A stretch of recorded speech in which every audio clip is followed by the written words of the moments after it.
afternoon, Flosstube. Hi guys, how are you today? I hope you're having a great day. Sorry about my little hiatus yesterday. I just got too busy with kids and a little bit of stitching, so I didn't get to come and say hi to everybody. I missed you guys. I don't know about you guys, but I missed you guys. Let's get right into it. It's gonna be a fairly short video today, I think. We'll see how the time goes. This is my channel, and it's about cross stitch. And today is Flosstube number 35 on April 26th. So, welcome. We're gearing up. We have 4 days left, you guys. Let's see. Today is Sunday. Monday, Tuesday, Wednesday, Thursday, Friday. Friday is May 1st. Stitch Mania for so many people. And for me, it's going to be Stitch Monogamous. Don't mind the kids. Apparently they're giggling away in their room. You guys still have time. 4 more days to let me know which one I'm doing for Stitch Monogamous Mania. Monogamous May. There we go. So, will it be Unicorn? My lady in a unicorn? She's the one that's winning. I'll tell you that much. If I find her picture. Uh-oh. I might have done away with her picture, you guys. I think I did. Ah! I lost her picture. I don't even know where I might have put it. But that's what I have done on her. I know where it is. It's in the pile of other papers. One moment.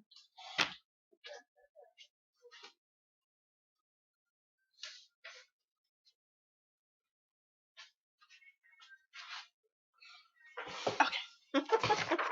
There she is. So I'll be working on the sky, and then I don't know if I'll finish up the castle or do the unicorn. Look at me, all ambitious. We'll see how much actual stitching time I get in May. Now don't forget, this is not the only thing I will stitch on in May. I will have my June year-end celebrations a month early. That's the hashtag HODYOC a month early. It's long. I'll try and tag it down below. Don't forget to like and subscribe when you're down there. So that I'm working on with Kim in Canada, and May 1st I will start June. But the Monogamous May will be my focus piece. It will get at least a little bit of stitching every day, if not the most stitching for the whole month. So, my lady in the unicorn, or the butterfly, which I will be doing dark blue in the center and working my way out to light blue. First, this will either be a restart, or if this washes, ouch, that hurt. If this washes out, then I will continue on. But if it doesn't wash out very well, then I will, you know what that is? That's a sharps. This would have been one of my mom's needles. She likes to use sharps. I think that one needs to get put away somewhere. Oh. Okay. Apparently not the butterfly. That one's a thorn. Has a thorn in it, you guys. Or third one is Lady Silhouette. And this is on Blooms on Blue Fabric Flare Linen. I believe 28 count. Oh no, 32 count. I have to say, I used to have 28 count earmarked as my favorite count. And now it's 32. But I'm going to start trying to stitch more on 36 and see what that's like. See if I like it. So, don't forget, comment or go to my blog and let me know which one you vote for. So far, my lady in the unicorn is winning. Just so you know. Next, We have 2 more people. We need 2 more people. So don't forget to like and subscribe and mark the bell so that you can get notifications when I've done my daily video.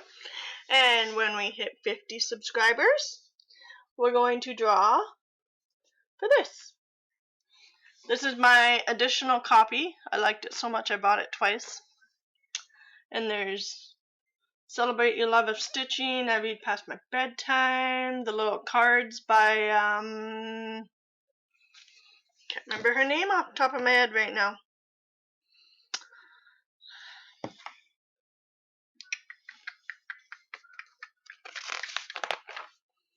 They are by Doreen Jones. She has a Facebook group. That's why I recognize her. So, those are done by Doreen Jones. Did I just say that right? I don't know. The writing seemed longer than that. Yes, Doreen Jones. So, there's all those patterns in here. And I have some great gray fabric that'll go with that. But I'm not a Halloween stitcher. It's just not my favorite. So, after 50 subscribers, that will be drawn and go to the person that wins. So, what have I been doing? It's 24 hours of cross stitch, and I am nowhere near 24 hours. Not even close. But I will say, I have gotten the most stitching done in the last, 2 days, compared to any other time, that, it's been great. It has been great. So, although I won't hit 24 hours, I will have to say that I'm getting a lot of stitching time in, which has been nice. So, I'm working on hands-on design, and it's all I've worked on all weekend. And when you seen it last, I was just starting the words. I think I was on N for life needs. And the words are all done with the blue. That's looking better. I might not outline it. And I'm just starting on this red part. That's for more.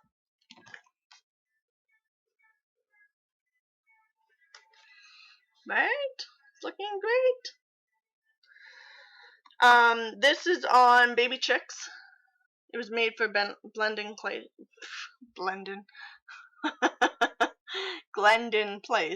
Baby Chicks was designed for them for a pattern. I still have not looked it up. Nobody's asked either, so I haven't really worried about it. I just like the chicken fabric, and I figured it would go great for this More Chocolate Bunnies pattern. And then I'm using Sulky, and I was doing 2/2, and I switched over to 1/2. And it's got good coverage, even though it's 28 count. Or no, this is 32, right? No, this is 28. That's why I went 2/2 to begin with, was because it was 28. But it looks good as 1/2 on those green. And I will have to get myself another spool of the brown because I went through a lot of it for those bunnies. This is the Sulky. This is an 8-pack for that pattern. And of course, I can bring in Sulky threads if you guys are interested. They are pricey to get, the big packs, but that is the best way to get them. It's a better deal than buying them individually. So, if you guys are interested, let me know, and I will contact them and say yes, please, and put them up on the website for you guys to order.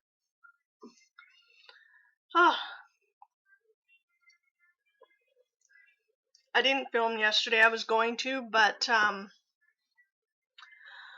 Friday night I went to bed early because it had been a long week of, kids getting up in the middle of the night. And I didn't have to deal with it all the time, but my husband helped. But it was still just a rough week. So I went to bed earlier, like 10:30. And then Baby Bug woke up at 2:30. And then just got her down and back to bed, put her in her bed, and then Caden comes in, Mr. K, bugaboo, and so then it took another 45 minutes to get him down, so it was like 3:30, and then I had a hard time falling back asleep, so it had to have been like after 4 o'clock when I got back to sleep. And then, to top it all up, 6:30, 7 o'clock rolls around and baby's awake, ready to go. So yesterday was a long day. And then, so you would think I would have went to bed early again yesterday. But everybody, like, baby stayed up till 10:30 last night, which was a little bit later than the rest of the week. And I stayed up till, I think, midnight. Everybody else was in bed at like 11, and I was like, you know what, I'm just going to take a bit of time just for me, nobody else, nobody going, hey mom, I need this, mom, I'm hungry, mom. So I took some me time and stitched a little bit, and yeah. Oh, and I haven't had much stitching time this weekend, and it would have been a good weekend to have it, but I was working on books as well for my husband's company, which are done, and then my company, which is about halfway done. So I have to wait for technical support to get back to me so I can finish them. So I'm like, all right, stitchy time it is. So I've been working hard on my stitchies. Sorry about the bang there. It's my slide out, remember those old wooden teacher desks? Well, that's what I have. And it has one of those slide out shelves for writing on and marking on and stuff like that. So that's what I was putting my hand on. I figured I would do a little stash dive with you guys. So this box is specifically earmarked for, I'll show you a little tag here. It's not even the nicest tag, but hey, it works. Lavender and lace. And it's full, fairly full. So, a lot of these I acquired from my mom. So they were my mom's pattern, and she may not have stitched them. I think she might have traded with my aunt, like my aunt would stitch it and then send it to her, or she'd get it and then send it to my aunt and all that. So, other ones I acquired because I thought they were nice. This one I acquired is Butternut Road, and it's Once Upon a Time. Sorry about the glare, you guys. I'm sorry about the chart. So, Once Upon a Time there.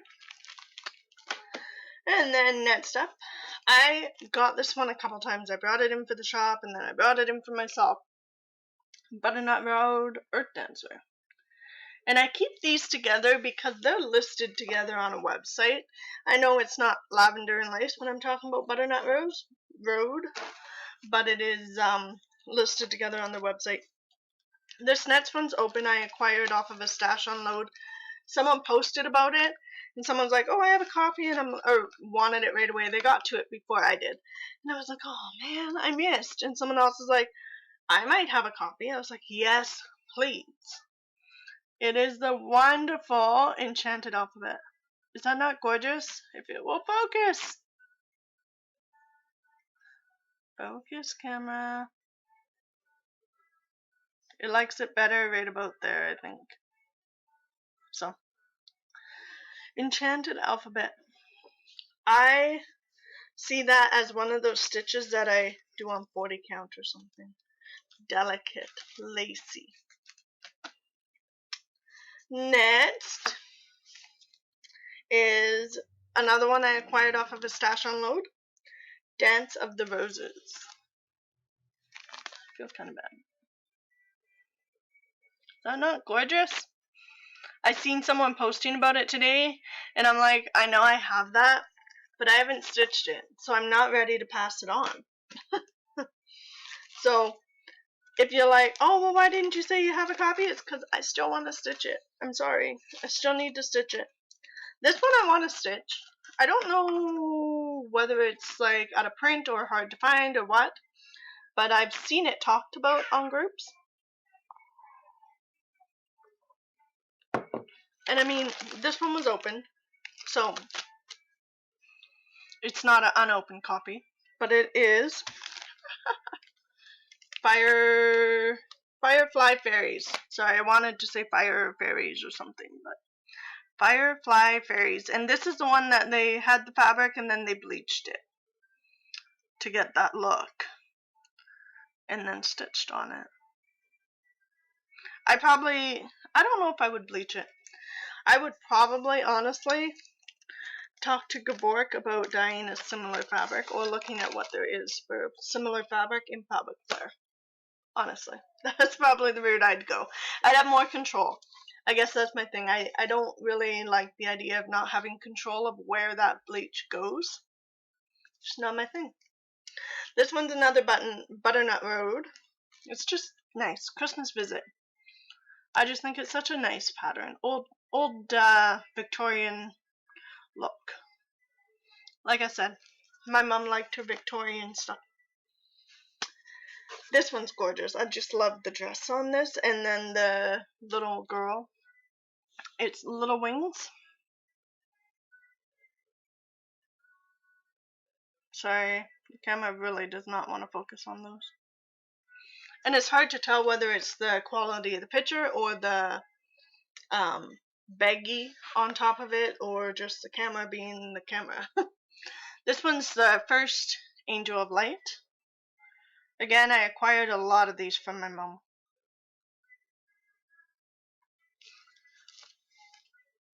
And the next one, I don't know how heart set I am on stitching this one, but I might. Maybe for one of my daughters when they get married. The Bride. I know people have modified this one with the male off of another one and all that and made a wonderful scene. This one is the second Angel of Freedom.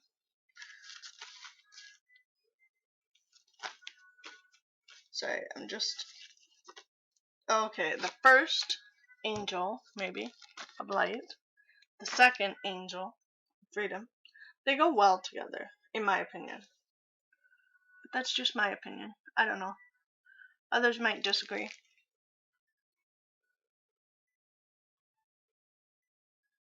You could almost say they could be mirrored. Like, very close. Very close, in my opinion. They're gorgeous patterns, though. Trying to keep them in order. I don't know why, because I pulled a bunch out of order, but that's because I wanted to save them. They're the best for last. Angel of Hope. All that white.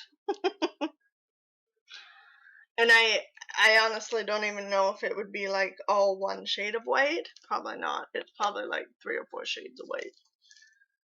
What is there? There is white, but I don't see 3865, so maybe there's just a whole lot of white in there. I don't know. This next one is Angel of Grace. Gorgeous. Again, not focusing for us.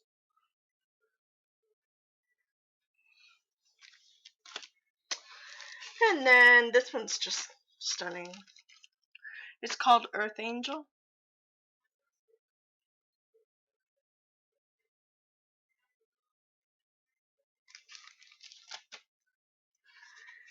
And then, I don't know, this might be kind of boring. This one's just wonderful. Guardian Angel.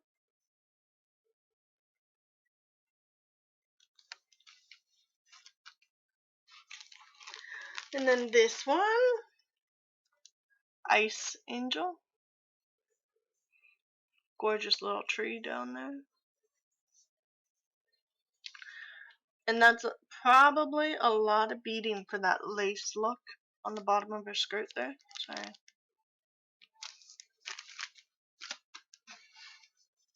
This one I know I got off of a stat. Or maybe I didn't. Maybe I got this from a store. It's Oh Christmas Tree, which I think is just the sweetest. Right now I have Celtic Noel as more of a Christmas piece. So when I'm done that one, I might go with something like that. I don't know why. It's not like I'm like, I need a Christmas piece. It's just now I have a Christmas piece, so then I'm kind of like, what am I going to do after? Not that I'm there yet. This one's Angel of Mercy.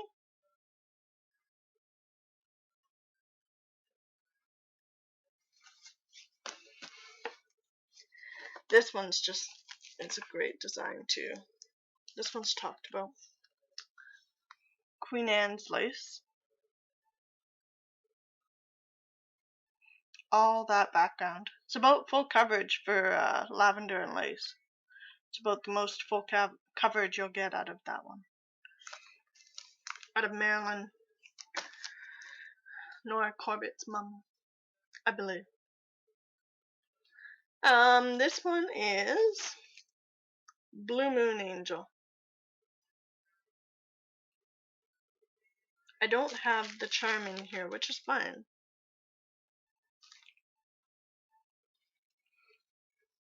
So that's Blue Moon Angel. Look at all that ribbon around the moon.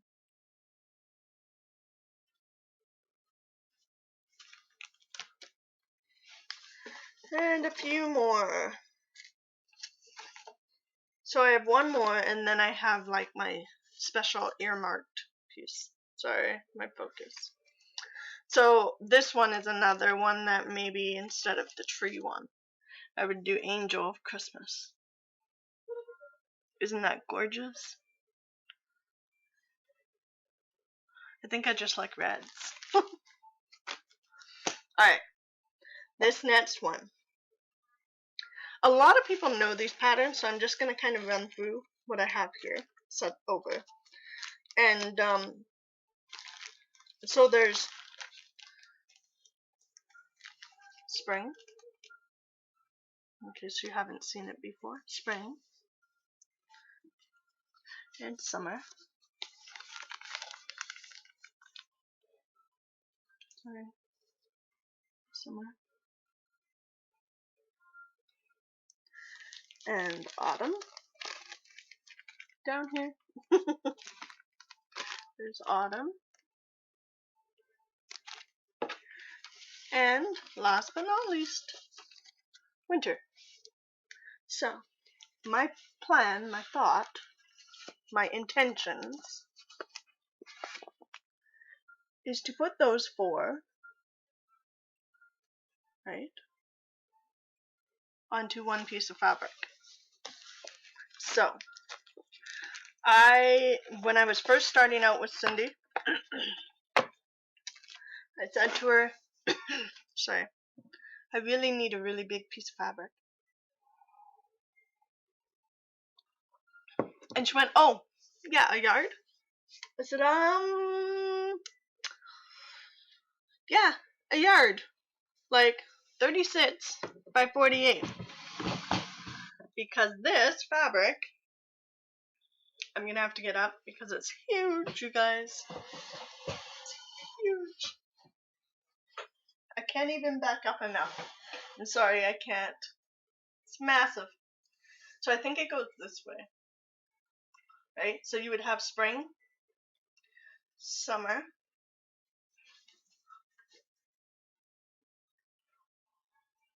autumn, and winter. All facing each other, one set on top of the other, on this 36 by 54 or 36 by 48 inch piece.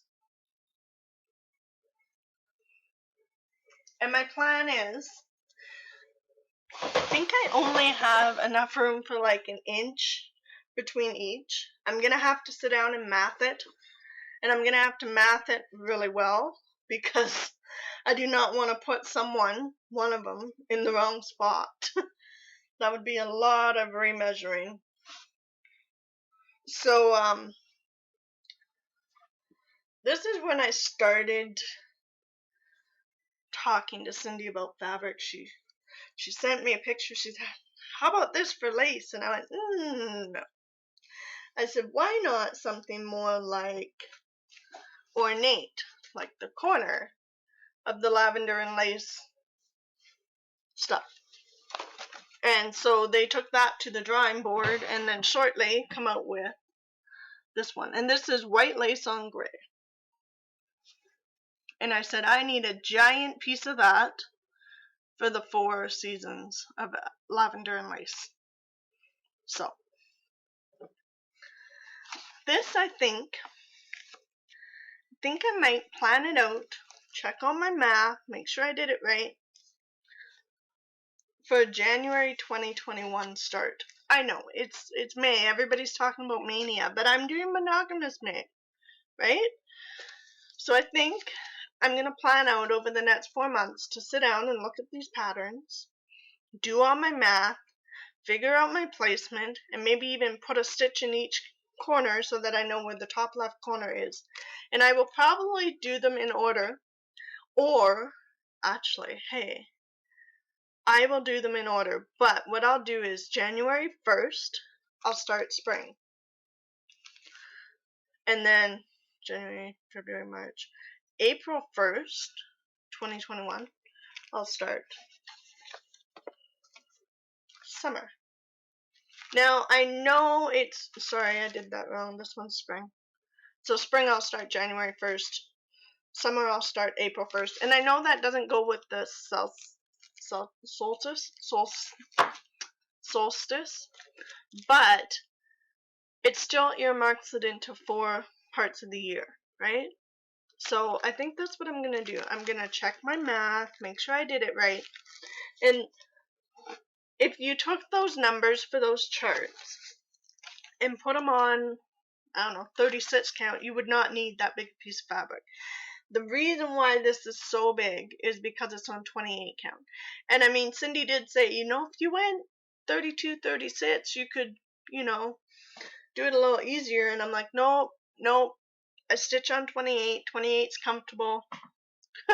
Little did I know, if you use down the road, I would be okay with stitching on 32 or 36. So, yeah, these are 230 by 264-ish. So, 14 by 16. And 14.5 by 17. Or this one's 14.5 by 16.5, 14.5 by 17. A little bit longer for the spring one. Autumn is 14.5 by 17, and winter is 14.5 by 17. So you might as well say they're all 14.5 by 17. So, I know, I shouldn't math right now, right? You guys, I got a project. So, I will sit down and figure all that out, and I think I'm going to do that. I think January 1st is going to be spring. April 1st will be summer. September, April, May, June, July. August 1st will be autumn. And then, no, that doesn't work. Let me work this out here. January 1st will be spring. January, February, March. April 1st will be summer. April, May, June. July 1st will be autumn. August, September, and October 1st will be winter. And then I'll be working on them semi in their season, so to speak. I don't want to do the solstice because I know January 1st I'm going to want to start something big after going a year of no new starts. And I'm so close, you guys. We're just about at month 5, which means I have made it almost 4 months of no new starts. And for someone who has 40 whips in their pile, I think I needed to practice a little bit of restraint. So, gearing up to do it for the full year. Alright, guys. Oh, I said I was going to talk about this on my next Flosstube, so I will. What I have here is Sulky Sliver. And this one's called Hollow Shimmer. And what it is it's kind of like a, those like plasticky ribbons that you could get when we were kids, and you'd wave them around and they were nice and wide and they just float in the air. To me, that's what this is.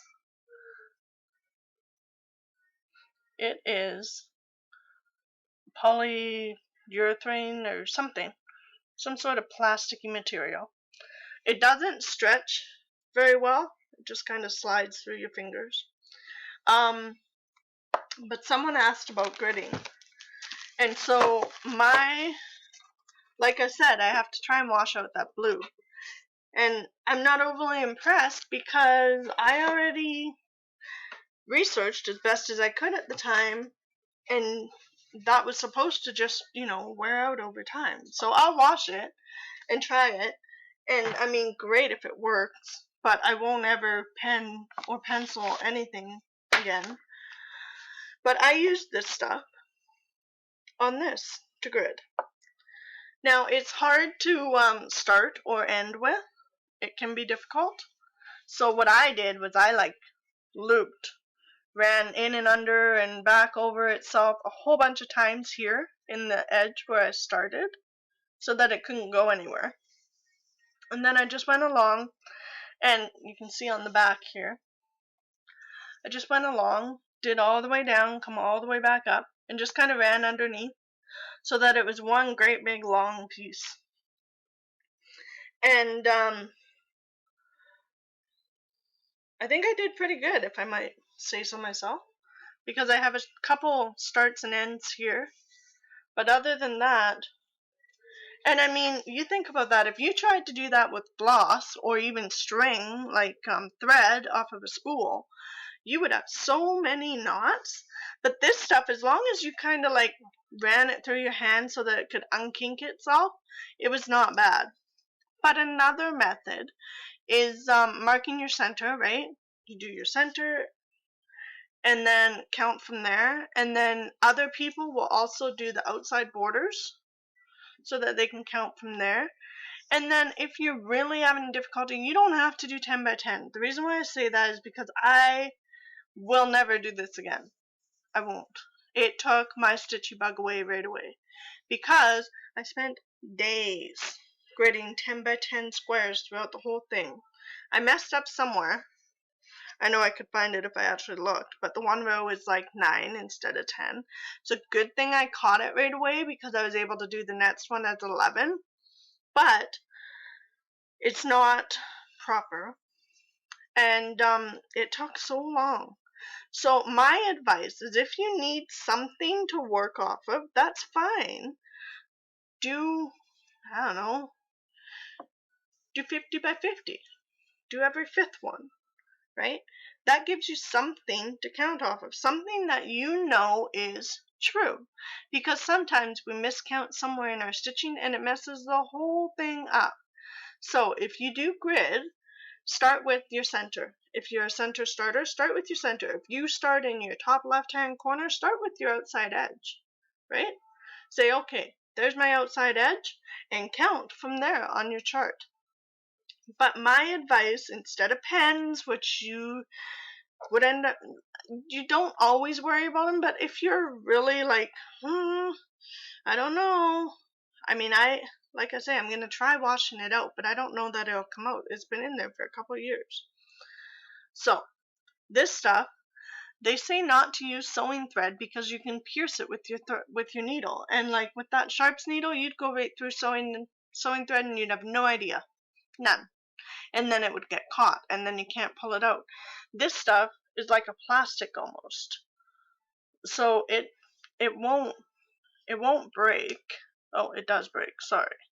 But it has a lot better tensile strength than thread, and you can't pierce it with your needle.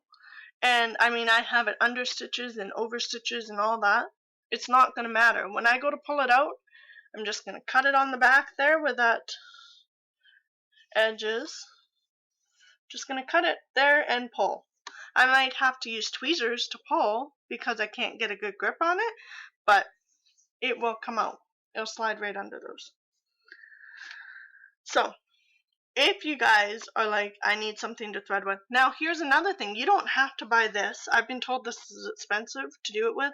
It's the only thing I use it for, so I don't know. I've used it for that project. I gave it to someone else to use, and look, we barely put a dent in it. So it's not like it's going anywhere fast, in my opinion. But if you're worried about cost and stuff, the other one I've heard a lot of is red fishing line, and you can get different weights. So you can get a small weight like 8 pound or 4 pound. That will be plenty because you're not pulling a fish up on it. You're just stitching on it. And everyone says, well, why red? And red, unless you're stitching with a red fabric, red is going to be the most easily used one. You can use it on blue, you can use it on brown, you can use it on black, you can use it on white. Sorry, you can use it on any color of fabric. It's going to stand out. If you get a black, it might not stand out very well on gray or brown or any of that. If you go with clear, it's not really going to stand out. You might be able to see it if you tilt your fabric, but it's not going to bounce off like red does on a lot of stuff. So that's the advice. Sulky sliver or red fishing line or some sort of fishing line that's going to bounce off your fabric. But like I say, red's the most easily used color, I think. So that's my 2 cents on gridding. Like I said, I won't grid again. Maybe I'll do an outline mark or something, but that was way too much for me. I couldn't stitch on it for months after that, and I was so excited to get started on it. But after doing all that, I was worn out. I couldn't do it. Way too much counting there. Alright guys, that's my 2 cents on gridding and what to use and how to use it. And we're now at 36 plus minutes. So I am going to let you go, and I will hopefully see you tomorrow. Hopefully more close to the morning instead of, 3 o'clock in the afternoon. But hey, it is what it is today. I just figured I should hop on. And don't forget, share, subscribe, ring the bell down below, and I will rewatch the video so that I remember what I said I was going to put down below. Alright guys, have a great day, stay safe, and talk to you soon. Bye.